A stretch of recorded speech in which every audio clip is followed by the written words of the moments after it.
right in. So copyright, right? What can you copyright? So basically, what is a copyright? It's intellectual property, right? It's your idea that it's property in a different way than just, owning a chair or something. It's in something that's almost a less tangible form, right? It's things like a patent. If you came up with a crazy, you invented the automobile or something like that. Copyright is actually a little different though, because it's in a distinct form that is things like music, lyrics, photos, text, writing, drawings, visual art, packaging, advertising, all that sort of stuff can be copyright. Things that can't be copyrighted though are your ideas, right? And the reason it can't be copyrighted, your ideas, is because it's not in any kind of tangible form. Does that make sense? Yeah. So you need to somehow, put it in some sort of tangible form to actually be able to protect that.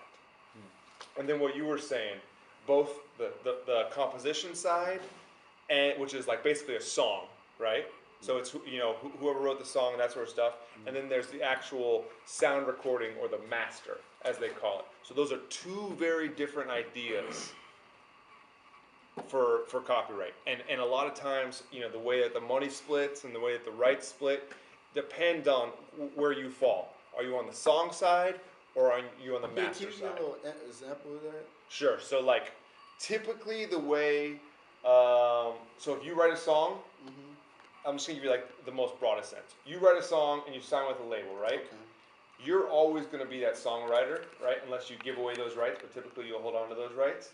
But the label will probably own your actual record.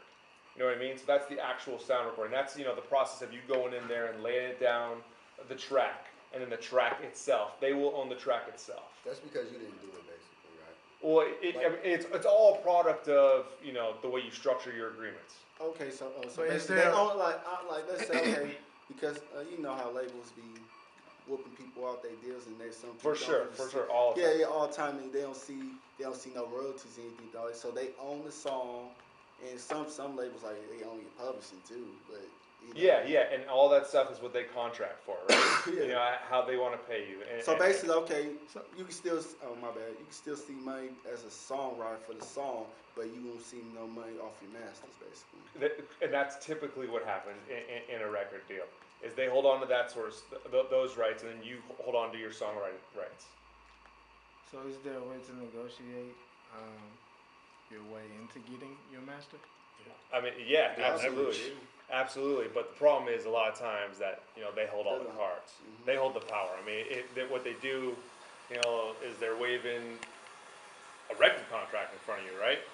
Maybe that's a little bit of money up front too. So it's tough.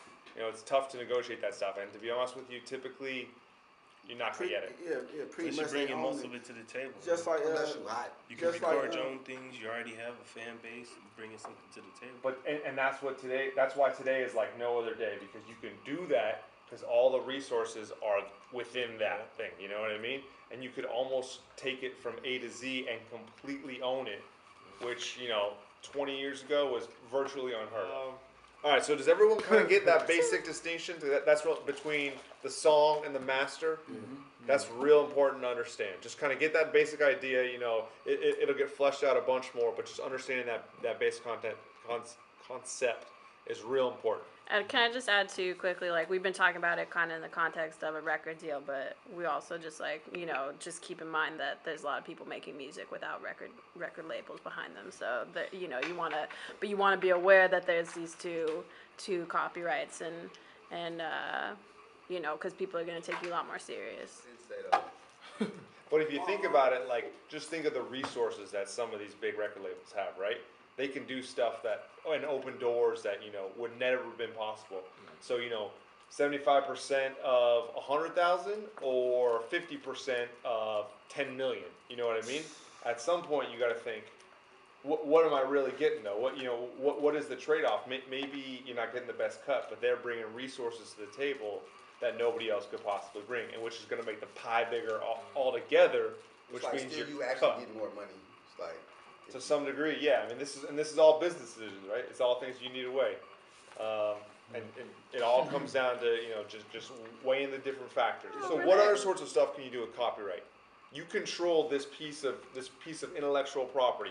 You can reproduce it, you can make copies, you can take the piece of work and you know, make covers out of it or do anything out of it, you know, tweak it, make a remix, make a dance edition. You have the power to mess with it however you want. You can sell it, you can transfer it, you can give it away, you can rent it to someone, you can lend it to someone, and you can perform it publicly. Those are all things that when you own that copyright, you only have the right to do, and that other people don't have the right to do.